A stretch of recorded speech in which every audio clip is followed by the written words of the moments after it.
안녕하세요. 저는 쌍둥이를 키우며 직장 생활을 하고 있는 30대 초반의 워킹맘이에요.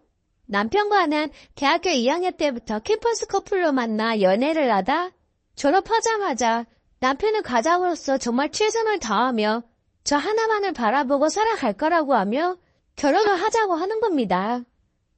결혼? 나도 회사 다니면서 커피 한 잔의 여유를 느끼는 캐리어우먼이 되고 싶단 말이야. 오빠랑 결혼하면 애기도 가져야 하고 애기 낳으면 집에서 살림도 해야 하는데 그러기엔 내 청춘이 너무 아까워. 딱 3년만 있다가 결혼하자. 응? 오빠. 하고 말을 했지만 너무나도 확고한 고집에 어쩔 수 없이 결혼을 하게 되었습니다. 이 남자라면 행복한 결혼 생활은 물론이고 집이 어느 정도 잘 사는 편이기 때문에 돈 걱정은 안 해도 될 것 같다는 생각이 들었었거든요. 게다가 아주 잘생기지는 않았어도 훈남형이며 저를 너무 사랑해주는 따뜻한 성격의 남자입니다.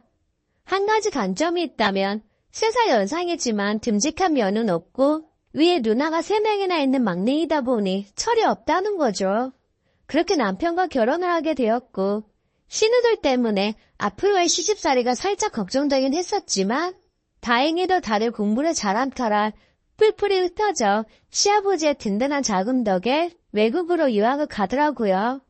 신우들은 유학하고 없고 시어머니는 제가 시집 온 지 얼마 되지 않았을 무렵에 돌아가신 데다가 막내 아들은 결혼을 했으니 시아버지에 챙겨드릴 사람은 저뿐이었습니다. 그래서 어쩔 수 없이 저와 남편이 혼자 계시는 시아버지를 챙겨드리며 양쪽 살림을 하게 되었어요. 시아버지는 제가 연애할 때부터 저에게 늘 예쁘고 참하다며 너무나 잘해주셨고 남편이 바쁠 땐 시아버지와 같이 맛집도 가고 간단하게 맥주도 한 잔씩 하며 시아버지와 가깝게 지내곤 했습니다. 그렇게 바쁘게 결혼 생활을 하다 보니 몸이 평소와는 다르다는 걸 느끼게 되었고 임신이라는 사실을 알게 되었습니다. 쌍둥이라는 걸 알았을 때 너무나도 기뻤고 무사히 출산하였고 시간은 빠르게 흘러 어느덧 쌍둥이를 키운 지 8년이 되었습니다. 세월은 정말 순식간에 지나가더군요. 쌍둥이가 학교를 가게 된 순간부터 손이 조금은 덜 가기 시작했고 그러다 보니 힘들다는 게 없어져 편하다는 느낌이 들 때가 많아지기 시작했습니다. 그래서 예전처럼 남편과 술을 한 잔씩 하고 싶었지만 일 끝나고 녹초받은 남편은 같이 맥주 한 잔 마시기는커녕 밤의 능력도 제대로 보여주지 않고 잠을 자버리더군요. 하루하루가 의미 없다고 생각이 들 때쯤 시아버지에게 연락이 왔고 오랜만에 술이나 한잔 하자고 하시더라고요. 아버님 저 왔어요. 아버님 좋아하시는 물회 포장해 왔는데 술안주로 딱이죠? 어머님 이거 예전에 입으셨던 티 아니에요? 이게 이렇게 꽉 조일 정도였나? 대박. 이거 다 근육이에요? 멋있다. 우리 아버님 운동 열심히 하셨나 보다. 하며 시아버지의 팔뚝과 등 근육을 만져보았고 2달 만에 뵌 시아버지는 왠지 더 남자다움이 물씬 풍기는 중년의 남성이 돼 있으셨습니다. 허리가 안 좋으셔서 헬스를 시작하셨는데 처음에는 힘들어서 그만두신다더니 어느 순간부터 열심히 하시더라고요. 어떠냐? 네가 원했던 남자다운 근육이 이거 맞지? 네 남편보다 내가 더 남자답지 않냐? 하고 말씀하시는데 확실히 시아버지 말대로 남편의 통통한 몸매와는 달리 정말 멋있는 근육질의 시아버지를 보니 왠지 모를 두근거림을 느끼고 말았습니다. 점심을 차리고 술상을 차려 시아버지와 술을 서로 주고받으며 마시기 시작했는데 저도 모르게 오랜만에 마시는 술이라서인지 약간 알딸딸한 상태에서 시아버지에게 신세한탄을 하고 말았습니다. 아이 키우느라 힘들었는데 이제야 조금 숨통이 트여 일을 하고 싶다고 남편에게 말을 했더니 절대 안 된다며 화를 내더니 며칠 전에는 은근슬쩍 제 어깨를 툭 쳐서 기분 나빴다고 말을 하며 울먹거렸거든요. 시아버지는 제 말에 남자는 무슨 일이 있어도 여자를 때리거나 울리면 안 된다고 가르쳤건만 아들 자식 제대로 못 가르친 잘못이라며 제 등을 토닥여 주시더라고요. 그동안의 서러움이 북받쳐 오른 데다가 남편이 자꾸 밤마다 거부를 한 지 몇 개월이 지났기 때문에 시아버지의 그 손길에 저도 모르게 제 몸이 뜨거워지고 있음을 직감적으로 느끼게 되었습니다. 아버님, 저 큰일 났어요. 제 마음이 뜨거워지면서 아버님이 만진 그 손길이 좋고요. 막 손도 잡고 싶고 막 그래요. 근데 왜 아버님이 저에게 자꾸 다가오시는 거죠? 이거 아버님이 아니라 바닥인데? 이게 뭐야? 하고 말을 하고는 저도 모르게 쓰러져 버리고 말았습니다. 시아버지 댁에서 술에 취해 진상을 피우고 말도 안 되는 헛소리를 하고 잠이 들어버린 거죠. 다음날 아침 눈을 떠보니 시아버지 침대였고 저도 모르게 허둥지둥하며 온 매무새를 가다듬고 거실로 나와보니 집에는 아무도 없었고 식탁 위에는 북엇국이 있는 따뜻한 밥상이 올려져 있었습니다. 속이 안 좋은 것 같아 미흡한 솜씨로 남아 차려봤다며 맛있게 먹고 저녁에 할 말 있으니 남편에게 아이 맡기고 오라는 쪽지도 있더군요. 그제서야 전날 밤 진상 피우며 말한 게 생각이 났고 저녁에 어떤 말씀을 하실지 조마조마했습니다. 평소 시아버지에게 별로 남자다움을 못 느꼈는데 겨우 그 자상함과 살짝 있는 근육질은 몸매 때문에 두근거렸고 그 한순간에 느낀 걸 그대로 말해버렸으니 시아버지는 평소 제가 연모하고 있다고 생각을 하실 것 같더라고요. 솔직히 가끔, 아주 가끔은 남편이 출근하면 시댁으로 가서 시아버지를 챙겨드리고 커피도 한잔하며 대화를 하다 보면 어쩔 땐 시아버지가 내 남편 같다는 착각을 한 적이 있긴 해요. 남편 몰래 용돈도 주시고 차 바꿀 때도 어느 정도 남편 몰래 보태주셨기 때문에 더 의지한 건 사실이지만 조근거림을 느끼진 않았었거든요. 별의별 생각을 하다 보니 어느덧 저녁이 다가왔고 남편에게 아이들을 맡기는 시댁으로 갔습니다. 시아버지는 살짝 취한 상태로 계셨는데 아이고 우리 이쁜 며느리 왔어? 이리 와 앉아. 너무 늦게 와서 내가 먼저 한잔하고 있었단다. 너한테 맨정신에 말할 수 없는 거라서 한잔하고 있었는데 괜찮지? 하고 말씀하시더라고요. 저는 괜찮다고 말을 하고 식탁 의자에 앉았고 앉자마자 시아버지는 저에게 말씀을 하시기 시작했고 그 말씀 한마디 한마디에 저는 깜짝 놀랄 수밖에 없었습니다. 시아버지는 10여 년 전 시어머니가 돌아가신 후 한 번도 여자와 연애를 해본 적이 없었다고 말을 하며 몇 년 전부터 제가 요리하는 뒷모습이 너무나도 이뻐 보이고 웃을 때마다 너무 귀여워 보여 계속 눈이 갔다고 하는 겁니다. 게다가 아들의 여자이기 때문에 그러면 안 된다는 생각을 해도 자꾸 밤이고 낮이고 생각이 나서 힘들 때가 많았는데 어제 저녁 제가 술 취했던 그 한마디에 시아버지도 꾹 참고 있었던 본인의 속마음을 다 털어놓기로 마음 먹었다고 하시더라고요. 시아버지의 그 말씀에 저는 아무런 대답을 할 수가 없었고 몇 분간의 침묵 끝에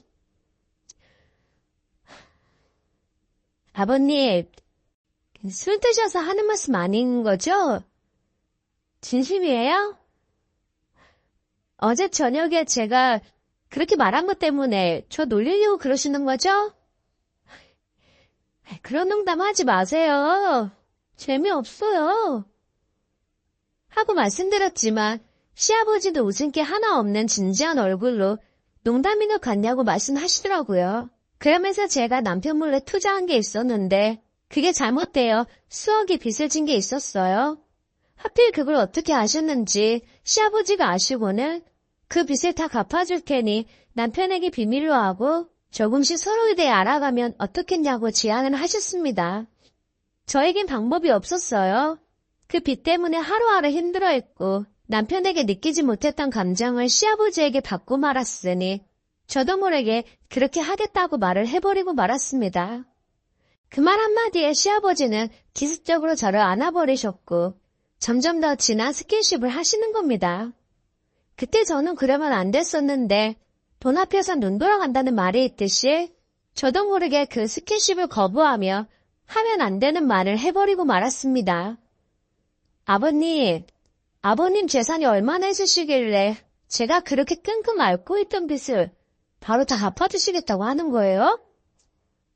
하고 여쭤보니 그런 건 알아서 뭐 하냐고 하시며 다시 저를 안아주시더라고요. 왠지 제 몸만 원하시는 것 같아 기분이 별로 좋지 않았고 뭐예요? 저 좋아하신다면서 거짓말이구나.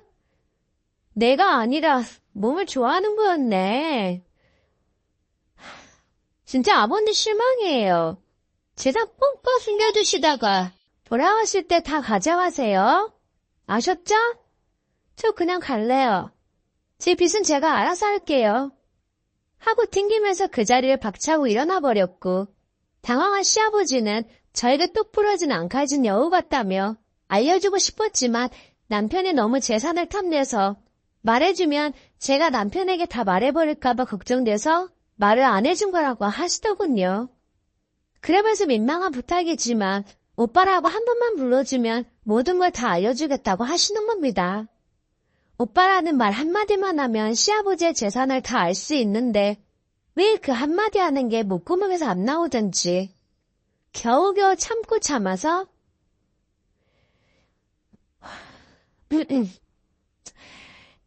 오빠 빨리 말해줘. 남편한테 비밀로 할게요. 응? 오늘부터 서로 알아가자며. 오빠부터 말해줘야 나도 나에 대해 알려주지. 안 그래? 오빠. 하며 오빠라고 부르며 반말과 존댓말을 섞어 말을 하였고 그 말을 들은 시아버지는 귀까지 빨개지며 해죽 계시더니 재산과 그 외 모든 이야기들을 저에게 다 말해주셨어요. 시아버지는 마음이 약한 남자니 고무줄을 당겼다 풀어주는 방법으로 네 뒤에 나가면 되겠다는 생각이 들더군요. 시아버지와 며느리의 이 관계는 미친 것인지 알지만 상황이 이렇게까지 되어버렸으니 저로서 어떻게 제어할 수가 없었습니다. 남편이 있는데 며느리에게 관심을 보이고 진한 스킨십까지 해가며 돈으로 접근하는 시아버지도 비정상적인 사람이고 저 역시 돈을 매개로 시아버지를 저의 욕망의 대상으로 삼고 있으니 시아버지와 저 두 사람 다 세상 사람들이 안다면 미쳤다 하겠지만 이렇게 시아버지에게 빠져들고 있는 제 마음이 미친 것 같긴 해요. 그렇게 시아버지와 저는 이상한 사이가 되기 시작했고 며칠간은 서로 애인처럼 알콩달콩 스킨십도 하고 전화도 하고 거실에서 서로의 무릎에 누워 오이 마사지를 해주며 남편과 아내처럼 지내고 있었습니다. 그렇게 진한 스킨십을 하며 지내고 있던 어느 날 남편은 3박 4일로 출장을 가고 쌍둥이들은 시골에 있는 친정에 여름방학에 놀러가고 없어서 너무 심심하더라고요. 첫째 날은 친구들과 오랜만에 놀며 외박도 하고 실컷 즐겼는데 둘째 날이 되니 외로워지기 시작했고 오빠, 애들은 여름방학이라 엄마 집에 가고 남편은 출장 와서 나 심심해요. 놀아 좀. 응? 지금 놀러 가도 돼? 하며 시아버지에게 전화를 걸었고 시아버지는 흔쾌히 괜찮다며 지금 바로 오라고 하더군요. 걸어서 15분도 안 되는 거리에 시댁이 있어서 걸어갔는데 여름이라 너무 더워서 시댁에 도착하니 땀으로 목욕을 할 정도였어요. 그래서 도착하자마자 바로 씻고 나왔고 얼굴에 로션을 바르려던 찰나 시아버지는 뒤에서 저를 번쩍 안아 안방으로 들어가 버렸고 그렇게 둘 다 지켜야 할 마지막 선을 넘어버리고 말았습니다. 시아버지와 저는 성격이 세서인지 궁합도 잘 맞아 격렬하게 하기 시작했고 그동안 지켜왔던 봉인이 해제되어 몇 번이고 하고 말았습니다. 남편이 있는데 시아버지와 부적절한 관계는 그 이후로도 지금까지 계속 지속되고 있어요. 남편은 너무 시아버지와 만남이 잦고 시댁에서 늦게까지 있는 게 이상했는지 제가 그렇게 졸라도 안 된다던 직장 생활을 하게 해주었고 어쩔 수 없이 낮에는 시댁 방문이 줄어들긴 했습니다. 하지만 시아버지와 관계는 끊을 수 없는 설탕 같은 존재라서 가끔 남편 몰래 연차를 써서 하루 종일 같이 있을 때가 많았어요.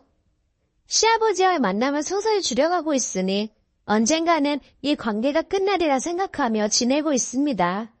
제 사연을 들어주셔서 감사합니다.